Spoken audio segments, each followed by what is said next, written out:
नमस्कार दोस्तों, स्वागत है आपका एमसीक्यू आईक्यू में। मैं आपको 1001 लाइनर क्वेश्चन करा रहा हूँ और ये मोस्ट रिपीटेड क्वेश्चन है जो रेलवे के एग्जाम में आ चुके हैं। तो चलिए शुरू करते हैं। ये 25th पार्ट है। आज का फर्स्ट क्वेश्चन है, national song of India was compose bye. National song India का कंपोज करा था बंकिम चंद्र चटर्जी ने। हमारा नेशनल सॉन्ग का नाम क्या है? हमारा नेशनल सॉन्ग है वंदे मातरम, जिसको कंपोज करा था बंकिम चंद्र चटर्जी ने और ये पब्लिश करा था 1972 में। नोवेल थी, नोवेल का नाम याद रखिए आनंद मठ। आनंद मठ में ये सॉन्ग पब्लिश हुआ था 1972 में। एक और क्वेश्चन आता है कि जो ट्यून है इस सॉन्ग की, उसको कंपोज किसने किया था? इस सॉन्ग की ट्यून कंपोज करी थी यदुनाथ भट्टाचार्य ने। वंदे मातरम इंडिया का नेशनल सॉन्ग है जिसको कंपोज किया था बंकिम चंद्र चटर्जी ने और ये पब्लिश हुआ था आनंद मठ नोवेल थी उसमें 1872 में। और जो इसकी ट्यून थी उसको कंपोज किया था यदुनाथ भट्टाचार्य ने। देखिए, दो चीज होती हैं, एक होता है नेशनल सॉन्ग और दूसरा होता है नेशनल एंथम। नेशनल एंथम है इंडिया का, जन गण मन नेशनल एंथम है इंडिया का। इसको किसने लिखा था? तो इसको लिखा था रविन्द्रनाथ टैगोर जी ने। और ये काफी इंपॉर्टेंट क्वेश्चन है, दोनों क्वेश्चन में कंफ्यूज मत होना। रविन्द्रनाथ टैगोर जी ने लिखा था इसको। रविन्द्रनाथ टैगोर जी फर्स्ट इंडियन थे जिनको नोबेल प्राइज मिला था। 1913 में इनको लिटरेचर में नोबेल प्राइज मिला था। इनके बुक का नाम याद रखिए आप, काफी इंपॉर्टेंट बुक है जिसका नाम है गीतांजलि।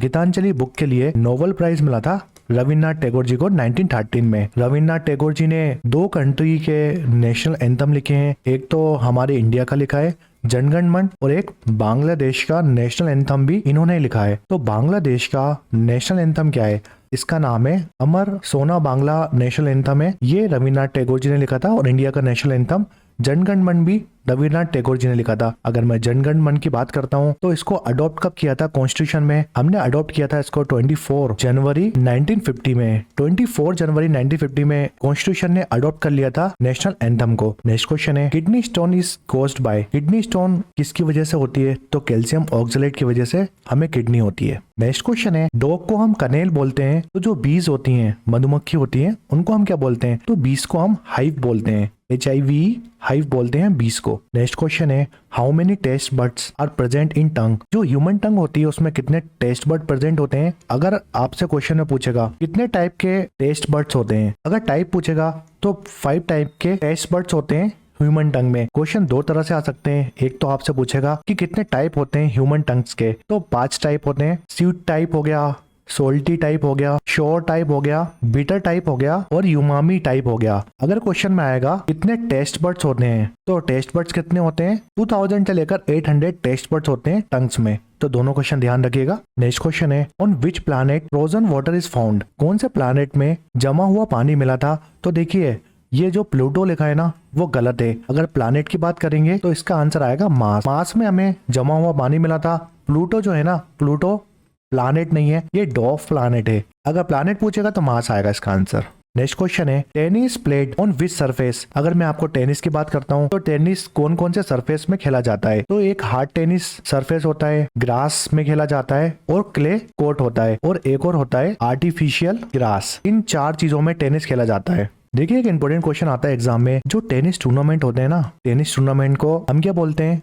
ग्रैंड स्लैम बोलते हैं। तो 4 ग्रैंड स्लैम होते हैं टेनिस के। पहला होता है जिसको हम बोलते हैं ऑस्ट्रेलिया ओपन। दूसरा जो ग्रैंड स्लैम होता है विंबलडन होता है दूसरा टेनिस ग्रैंड स्लैम। तीसरा होता है US ओपन और चौथा होता है फ्रेंच ओपन। तो ये 4 टाइप के ग्रैंड स्लैम होते हैं। अब मैं आपको बताता हूँ ये कौन कौन सी कोर्ट में खेले जाते हैं। अगर मैं ऑस्ट्रेलिया ओपन की बात करता हूँ तो Australia open hard outdoor court में खेला जाता है। ये एग्जाम में क्वेश्चन आता है इसलिए बता रहा हूँ। हार्ड सरफेस होता है उसमें खेला जाता है ऑस्ट्रेलिया ओपन। विंबलडन की बात करते हैं तो ये खेला जाता है ग्रास में। US ओपन की बात करते हैं, US ओपन भी हार्ड आउटडोर में खेला जाता है, हार्ड सरफेस में खेला जाता है। और जो फ्रेंच ओपन होता है वो क्ले कोर्ट में खेला जाता है। तो याद रखिए, काफी इंपोर्टेंट है। जो ऑस्ट्रेलिया ओपन होता है हार्ड आउटडोर सरफेस में खेला जाता है, विंबलडन ग्रास सरफेस में खेला जाता है, US ओपन भी हार्ड आउटडोर में खेला जाता है, और जो फ्रेंच ओपन होता है वो क्ले कोर्ट में खेला जाता है। अगर मैं पूछूं आपसे कि सबसे पुराना ग्रैंड स्लैम कौन सा है, तो वो है विंबलडन। विंबलडन स्टार्ट हुआ था 1877 में।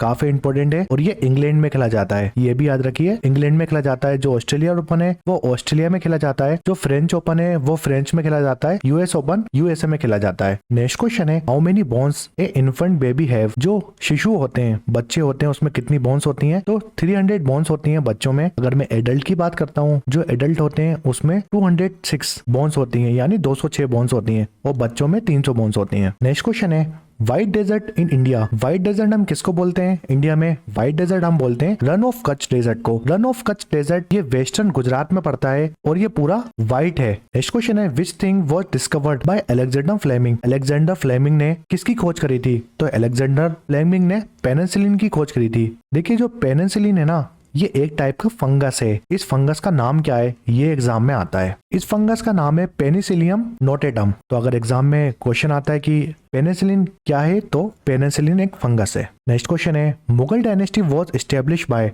मुगल डायनेस्टी बनाई थी बाबर ने। ये मैं बहुत बार बता चुका हूँ आपको। बाबर का टेन्योर की बात करते हैं, 1526 से लेकर 1530 एडी तक बाबर का टेन्योर रहा है इंडिया में। देखिए जो बाबर के फादर हैं वो डिसेंडेंट थे तैमूर डायनेस्टी से। ये तैमूर डायनेस्टी से बिलोंग करते थे, और जो इनकी मदर थी वो थी जंगिश खान डायनेस्टी से। तो जंगिश खान डायनेस्टी से मदर बिलोंग करती थी और फादर थे तैमूर डायनेस्टी से। 1494 में सिर्फ 11 साल की उम्र में ये रूलर बन गए थे फरगना डायनेस्टी के। तो फरगना प्लेस के ये किंग बन गए थे 1494 में। तो सिर्फ 11 साल की उम्र में इन्होंने अपना राज संभाल लिया था। काफी इंपोर्टेंट क्वेश्चन है, ये ध्यान रखिएगा आप। 1504 में इन्होंने ऑक्यूपाइड कर लिया था काबुल को, और 1524 में इन्होंने ऑक्यूपाइड कर लिया था लाहौर को। काबुल जीत लिया था 1504 में, 1524 में लाहौर जीत लिया था बाबर ने। अगर मैं 1526 की बात करता हूँ, 1526 में 21 अप्रैल 1526 में एक बैटल हुई थी। उस बैटल का नाम है फर्स्ट बैटल ऑफ पानीपत। काफी इंपोर्टेंट क्वेश्चन है, फर्स्ट बैटल ऑफ पानीपत। इस बैटल के बाद इंडिया में इतिहास बदल गया था, क्योंकि मुगल डायनेस्टी एस्टेब्लिश हो गई थी। तो ये बैटल लड़ी गई थी बाबर के बीच में और इब्राहिम लोदी के बीच में। इब्राहिम लोदी और बाबर के बीच में फर्स्ट बैटल ऑफ पानीपत लड़ी गई थी 1526 में। नेक्स्ट क्वेश्चन है which of the following colour have least wavelength. कौन सा कलर की सबसे कम वेवलेंथ होती है? तो वॉयलेट कलर की सबसे कम वेवलेंथ होती है। तो आप एक फॉर्मूला याद रखिए जिसको हम बोलते हैं विबग्योर। विबग्योर अगर आपको याद है तो आप कभी नहीं भूलेंगे। तो वी मतलब होता है वॉयलेट कलर, आई मतलब होता है इंडिगो कलर, बी मतलब होता है ब्लू कलर, जी मतलब होता है ग्रीन कलर, वाई मतलब होता है येलो कलर, ओ मतलब होता है ऑरेंज कलर, और आर मतलब होता है रेड कलर। तो अगर हम वी की बात करते हैं वॉयलेट कलर की, तो इसकी जो वेवलेंथ होती है ना, वेवलेंथ सबसे कम होगी। वो जो रेड कलर है ना, उसकी वेवलेंथ सबसे ज्यादा होगी। तो याद रखिए सबसे ज्यादा वेवलेंथ किसकी होती है? तो रेड कलर की होती है, और सबसे कम वेवलेंथ होती है वॉयलेट कलर की। देखिए अगर वॉयलेट कलर की वेवलेंथ सबसे कम है तो इसकी जो फ्रीक्वेंसी होती है ना वो सबसे ज्यादा होगी, और रेड कलर की जो वेवलेंथ है ना सबसे ज्यादा होती है, तो इसकी जो फ्रीक्वेंसी होती है वो सबसे कम होती है। आपको सिर्फ एक चीज याद रखनी है, ये फॉर्मूला याद रखिए विबग्योर। विबग्योर अगर आपको याद है, जो वी आता है वॉयलेट कलर, इसकी वेवलेंथ सबसे कम होती है, सबसे कम होती है वेवलेंथ। अगर वेवलेंथ कम है तो फ्रीक्वेंसी ज्यादा होगी, ठीक है। और जो रेड कलर है ना, उसकी जो वेवलेंथ है ना वो ज्यादा होती है, तो इसकी जो फ्रीक्वेंसी है ना वो कम होगी। अपोजिट चलता है। आपको सिर्फ वेवलेंथ याद रखनी है, वॉयलेट कलर की वेवलेंथ कम है यानी फ्रीक्वेंसी ज्यादा है, दोनों अपोजिट काम करेंगे। तो जो वॉयलेट कलर की वेवलेंथ होती है ना वो 380 से लेकर 450 नैनोमीटर होती है, और जो रेड कलर की वेवलेंथ होती है वो 625 से लेकर 740 नैनोमीटर होती है। तो याद रखो आप, इनकी वेवलेंथ भी याद रखो। देखिए एक और क्वेश्चन आता है, जो ह्यूमन आई होती है ना वो कितनी वेवलेंथ देख सकती है अपनी आंखों से? तो ये क्वेश्चन आता है वेवलेंथ विजिबल कितनी होती है एक ह्यूमन आई को? तो 400 नैनोमीटर से लेकर 700 नैनोमीटर तक। नेक्स्ट क्वेश्चन है first women president of Pakistan. Pakistan की फर्स्ट वुमेन प्रेसिडेंट थी डॉक्टर फहमीदा मिर्जा। पाकिस्तान की फर्स्ट वुमेन प्राइम मिनिस्टर कौन थी? तो काफी इंपोर्टेंट क्वेश्चन है। ये एक लौती वुमेन है जो पाकिस्तान की प्राइम मिनिस्टर बनी है। तो इनका नाम है बेनजीर भुट्टो। 2 बार प्राइम मिनिस्टर बनी थी, 11th नंबर की और 13th नंबर की प्राइम मिनिस्टर रह चुकी हैं बेनजीर भुट्टो। प्रेजेंट की बात करते हैं, 2024 में प्राइम मिनिस्टर कौन है पाकिस्तान के? तो वो हैं शहबाज शरीफ। शहबाज शरीफ इनका नाम है। प्रेसिडेंट की बात करते हैं तो प्रेसिडेंट है आसिफ अली जरदारी, प्रेसिडेंट है पाकिस्तान के, और प्राइम मिनिस्टर है शहबाज शरीफ। नेक्स्ट क्वेश्चन है which was the first geostationary satellite launch in India. तो इस सैटेलाइट का नाम था Ariane passenger payload experiment. Next question है father of Indian space programme. Indian space programme के फादर थे doctor Vikram Sarabhai. Next question है first president of Indian National Congress. Indian National Congress जिसको हम INC बोलते हैं, इसके फर्स्ट प्रेसिडेंट पूछा है तो ये थे WC Banerjee. Indian National Congress बनी थी 28 दिसंबर 1885 में। काफी इंपोर्टेंट डेट है और ये बनी थी बॉम्बे में। अगर मैं आपसे पूछूं जो फर्स्ट सेशन था वो कहां पर हुआ था, तो फर्स्ट सेशन हुआ था INC का बॉम्बे में, जिसके प्रेसिडेंट थे WC बनर्जी। सेकेंड जो सेशन हुआ था ये हुआ था 1886 में। फर्स्ट सेशन हुआ था 1885 में, सेकंड सेशन हुआ था 1886 में। ये हुआ था कोलकाता में और इसके प्रेसिडेंट थे दादा भाई नौरोजी। जो थर्ड सेशन था वो हुआ था 1887 में। ये हुआ था मद्रास में, जिसके प्रेसिडेंट थे बदरुद्दीन तैयबजी। फोर्थ सेशन हुआ था 1888 में। ये हुआ था इलाहाबाद में और इसके प्रेसिडेंट थे जियोर्ज यूल। जियोर्ज यूल इसके प्रेसिडेंट थे और ये फर्स्ट ब्रिटिश पर्सन थे जो प्रेसिडेंट बने थे INC के। अगर बदरुद्दीन तैयबजी की बात करता हूँ तो ये फर्स्ट मुस्लिम प्रेसिडेंट थे जो INC के प्रेसिडेंट बने थे। ये भी क्वेश्चन आता है कि फर्स्ट मुस्लिम प्रेसिडेंट कौन थे जो इंडियन नेशनल कांग्रेस के प्रेसिडेंट बने थे, तो बदरुद्दीन तैयबजी। नेक्स्ट क्वेश्चन है Nobel prize recipient of India in 2014 for peace. India के कौन से ऐसे व्यक्ति हैं जिसको नोबेल प्राइज मिला था 2014 में, तो ये थे कैलाश सत्यार्थी। इनको पीस फील्ड में नोबेल प्राइज मिला था 2024 में। अगर मैं फर्स्ट पर्सन की बात करता हूँ या फर्स्ट इंडियन की बात करता हूँ या फर्स्ट एशियन की बात करता हूँ जो इसको नोबेल प्राइज मिला है, तो वो थे रविन्द्रनाथ टैगोर जी। रविन्द्रनाथ टैगोर जी को 1913 में अपनी बुक गीतांजलि के नोबेल प्राइज मिला था। तो एग्जाम में क्वेश्चन आता है कि रविन्द्रनाथ टैगोर जी को किस फील्ड में नोबेल प्राइज मिला था, तो लिटरेचर की फील्ड में रविन्द्रनाथ टैगोर जी को नोबेल प्राइज मिला था 1913 में। और ये फर्स्ट इंडियन थे और साथ ही फर्स्ट एशियन थे जिसको नोबेल प्राइज मिला था। फिर 1930 में CV रमन जी को नोबेल प्राइज मिला था। CV रमन जी को फिजिक्स में नोबेल प्राइज मिला था। ये याद रखिए आप, काफी इंपोर्टेंट क्वेश्चन है। एक और क्वेश्चन याद रखिए 2019 में इकोनॉमिक फील्ड में अभिजीत बनर्जी को नोबेल प्राइज मिला था। ये जितने भी इंडियंस के नाम बता रहा हूँ ये काफी इंपोर्टेंट है और इससे एग्जाम में क्वेश्चन आता है। तो नोबेल प्राइज की बात करते हैं तो ये 6 फील्ड में दिया जाता है। लिटरेचर की फील्ड में दिया जाता है नोबेल प्राइज, पीस के फील्ड में दिया जाता है, इकोनॉमिक की फील्ड में नोबेल प्राइज दिया जाता है, फिजिक्स में दिया जाता है, केमिस्ट्री में दिया जाता है और एक मेडिसिन फील्ड है। मेडिसिन फील्ड जिसको हम फिजियोलॉजी बोलते हैं उसमें नोबेल प्राइज दिया जाता है। Literature, peace, economic, physics, chemistry और मेडिसिन फील्ड में नोबेल प्राइज दिया जाता है। नेक्स्ट क्वेश्चन है height of badminton net above the ground level. Ground level से कितने ऊंचाई में हम बैडमिंटन की नेट बांधते हैं। ये बैडमिंटन का कोर्ट होता है, उसकी जो नेट होती है कितनी ऊपर होती है ग्राउंड लेवल से, तो ये होती है 1.524 मीटर। इतनी हाइट होना चाहिए आपके बैडमिंटन कोर्ट की। नेक्स्ट क्वेश्चन है वर्ल्ड फर्स्ट स्पेस टूरिस्ट कौन थे। ऐसा कौन सा टूरिस्ट है जो स्पेस में गया था, तो ये डेनिस टीटो थे। नेक्स्ट क्वेश्चन है Who introduced Orthodox Christianity in Russia? तो ये थे व्लादिमीर। नेक्स्ट क्वेश्चन है Which of the element is found liquid in room temperature? ऐसा कौन सा एलिमेंट है जो लिक्विड होता है रूम टेम्परेचर में, तो सिर्फ ऐसे 2 एलिमेंट हैं जो लिक्विड होते हैं रूम टेम्परेचर में, एक होता है ब्रोमीन और दूसरा होता है हमारा मर्क्यूरी। एक और क्वेश्चन आता है ऐसा कौन सा मेटल है जो रूम टेम्परेचर में लिक्विड होता है, आप लगाएंगे वो है मर्क्यूरी।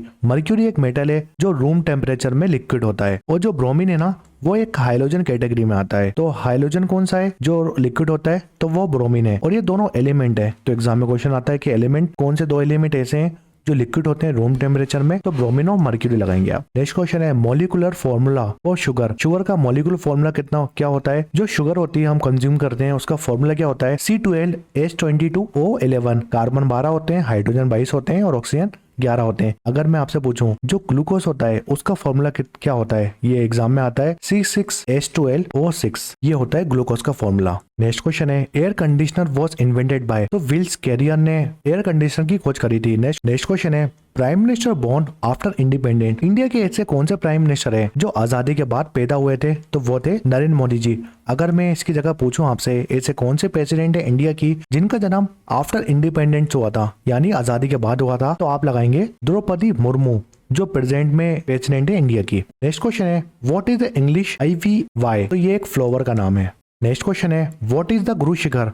गुरु शिखर क्या है, जो गुरु शिखर है ना वो एक पिक का नाम है, हाईएस्ट पिक है ये आरावली रेंज की। आरावली रेंज जो कि राजस्थान में पड़ती है उसकी हाईएस्ट पिक है गुरु शिखर। इंडिया की बात कर रहा हूँ मैं आपको, तो अगर मैं पूछूं आपकी हिमालय की हाईएस्ट पिक कौन सी है इंडिया में, तो वो है कंचनजंगा। कंचनजंगा ये सिक्किम स्टेट में पड़ती है और ये इंडिया की भी हाईएस्ट पिक है। काफी इंपोर्टेंट क्वेश्चन है। अगर मैं आपसे पूछूं वेस्टर्न घाट्स होते हैं हमारे, वेस्टर्न घाट्स की हाईएस्ट पिक कौन सी है, तो ये है अन्नामुड़ी। अन्नामुड़ी कहाँ पर पड़ती है, ये पड़ती है केरल स्टेट में। फिर मैं ईस्टर्न घाट्स की बात करता हूँ। ईस्टर्न घाट्स की हाईएस्ट पीक कौन सी है? ईस्टर्न घाट्स की हाईएस्ट पीक है अरमाकोंडा। अरमाकोंडा ये आंध्र प्रदेश में बढ़ती है। नेक्स्ट क्वेश्चन है माइकोलॉजी। माइकोलॉजी किसकी स्टडी को बोलते हैं? फंगी की स्टडी को हम माइकोलॉजी बोलते हैं। नेक्स्ट क्वेश्चन है life as if you were to die tomorrow. ये स्लोगन दिया था महात्मा गांधी जी ने। नेक्स्ट क्वेश्चन है life on my term from the grass root to the corridor of power. ये ऑटोबायोग्राफी किसकी है? तो आपको सिर्फ याद रखना है life on my term autobiography है शरद पवार जी की। नेक्स्ट क्वेश्चन है हु इज चंदा कोचर। चंदा कोचर ये एमडी और सीईओ थी आईसीआईसी बैंक की। ये पुराना क्वेश्चन है करंट अफेयर का। नेक्स्ट क्वेश्चन है language spoken in Tamil Nadu and Sri Lanka. Sri Lanka और तमिलनाडु में कौन सी लैंग्वेज बोली जाती है? तो ये बोली जाती है तमिल। तमिल लैंग्वेज श्रीलंका और तमिलनाडु में बोली जाती है। देखिए एक और क्वेश्चन आता है तमिल लैंग्वेज कौन सी दो कंट्री में बोली जाती है? इंडिया के अलावा ऐसी दो कंट्री कौन सी है जिसमें तमिल लैंग्वेज बोली जाती है? तो आप याद रखिए श्रीलंका में और सिंगापुर में, इन दो कंट्री में तमिल लैंग्वेज बोली जाती है। और इंडिया की पूछेगा तो इंडिया में तमिलनाडु में तमिल लैंग्वेज बोली जाती है। नेक्स्ट क्वेश्चन रिपीटेड क्वेश्चन है पेनिसिलिन की डिस्कवरी किसने की थी? तो अलेक्जेंडर फ्लेमिंग ने करी थी। ये 25th पार्ट था। वीडियो पसंद आया तो कमेंट सेक्शन में कमेंट करके बताइए कि आपको वीडियो कैसा लगा। आप हमारे साथ टेलीग्राम चैनल में जुड़ सकते हैं और आप हमारे साथ इंस्टाग्राम चैनल में भी जुड़ सकते हैं जिसकी लिंक आपको डिस्क्रिप्शन में मिल जाएगी। अगर ये वीडियो पसंद आया तो अपने दोस्तों के साथ भी शेयर करिएगा। Thanks for watching MCQ IQ।